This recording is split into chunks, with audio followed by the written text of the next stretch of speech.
Continuing our discussion on Python code walkthrough for loading uh, movie data in graph database. So, as you remember, our objective was to load data from IMDb data sets to a graph database, which is in Neo4j, so that we can see the structures and of movies, relationship between movies and its characters. So we went through this function which was responsible for creating uh, a movie node and creating a node for what we call principal. So it could be an actor, director, or writer, or maybe composer, and then to create a relationship between these two entities. And the relationship name will be like worked in, and it will have its own property, like what was the category, whether it was actor, etc. And now, so once we have this function, now our next step is how we are going to use this function so that we can load this data in uh, in the graph structure that we just saw. So in order to do that, we have this big while loop here.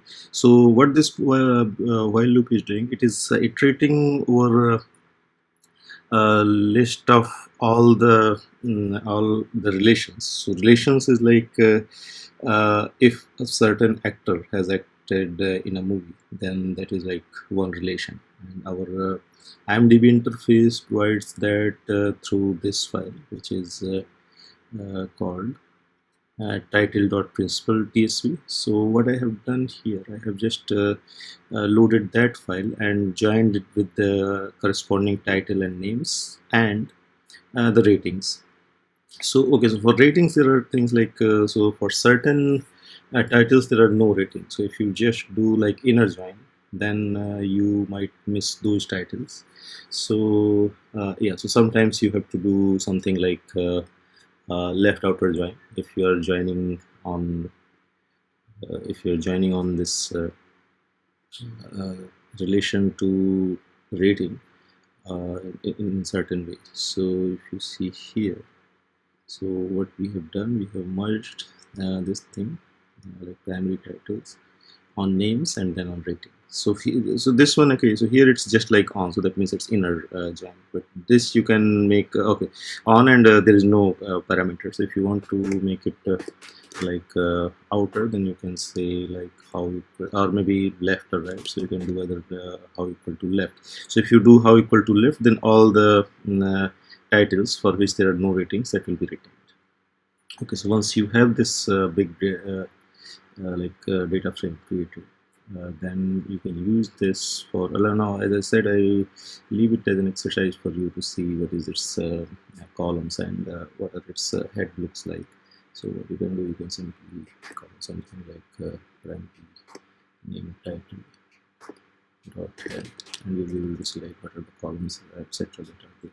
So and essentially you'll see all these columns and their corresponding values. So here, as you can see, we can extract different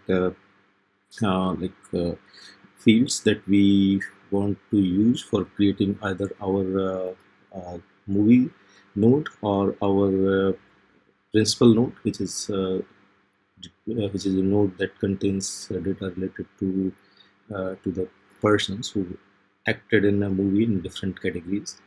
And once those two nodes are created, then you use them in your relationship so that the relationship can be created. Okay, so here is the way you call it. So you create a session from the driver which you created earlier. Okay, so to create a driver, let's go through this code once more. So you need a URI for your Neo4j instance. So Neo4j instance, I'm assuming that it is running on your system, and then you just connect here and you get a driver, and now this driver instance is used to, so here I violated a programming principle that you should always declare a variable closer to its use. I didn't do, but probably you should. So here, once you have that driver, you create a session, and from that session, you can call a method called write transaction and pass different variables that you have extracted from this data frame after iterating over its rows. So you iterate over rows, and each row which will be extracted in its record, IDX will be indexed. So in this case, because I have not put any meaningful index on this data frame, so I'll just ignore this. And once you have all this, you can call this function write transaction, and the first argument of this transaction will be the method name which you have created. So that is something which is, so this method will be called once you call this write transaction method, and all the parameters that you pass after this will be passed as an argument to okay, so they will be passed as arguments to this function. Now, after passing these arguments to this function, there is a little bit of processing that we do. So these arguments that you just passed, so, okay, and the first parameter will be like tx. So this tx is not exactly okay. So this tx, because this function is not called by us, this function is called by the driver or the Neo4j, you can say, library interface. So whatever after as a part of the call to write transaction. So from write transaction, somewhere in the code it will call this method which we are just passing, and once that framework calls that method, it will pass all these parameters. So all the parameters except tx will be the ones that we have provided, and tx1 is the one which is which represents transactions, will be created by you can say the Neo4j library, Python library interface, and it will pass this, and these are going to be our parameters.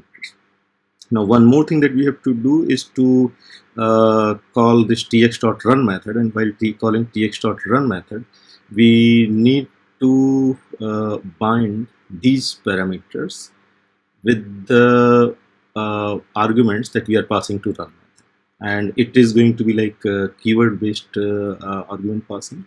So here this run method is not actually something which okay, so which takes a sort of fixed set of parameters. So it can be like any parameters depending on what you're passing. And so for example, I have called tconst. If you're creating a different type of a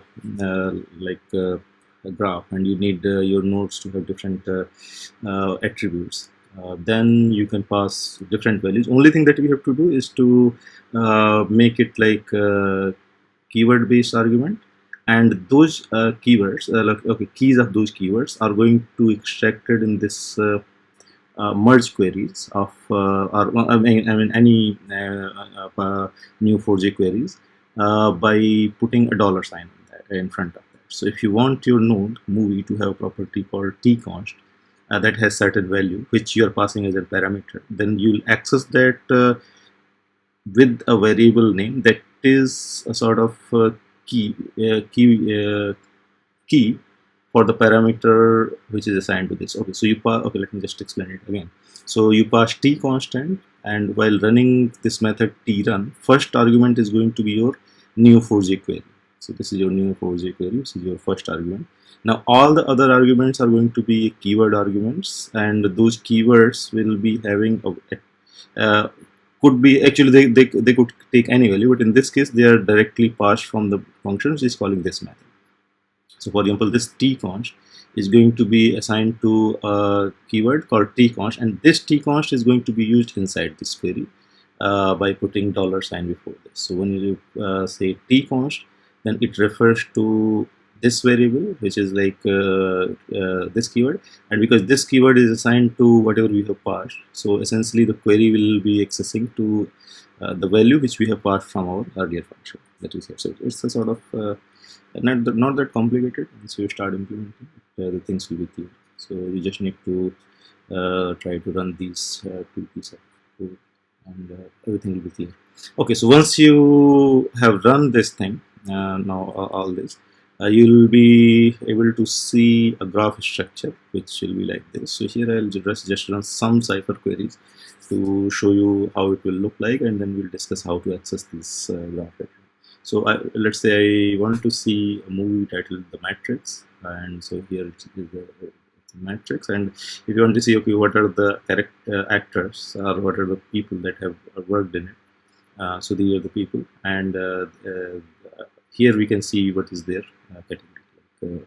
So in Workgrid, Mr.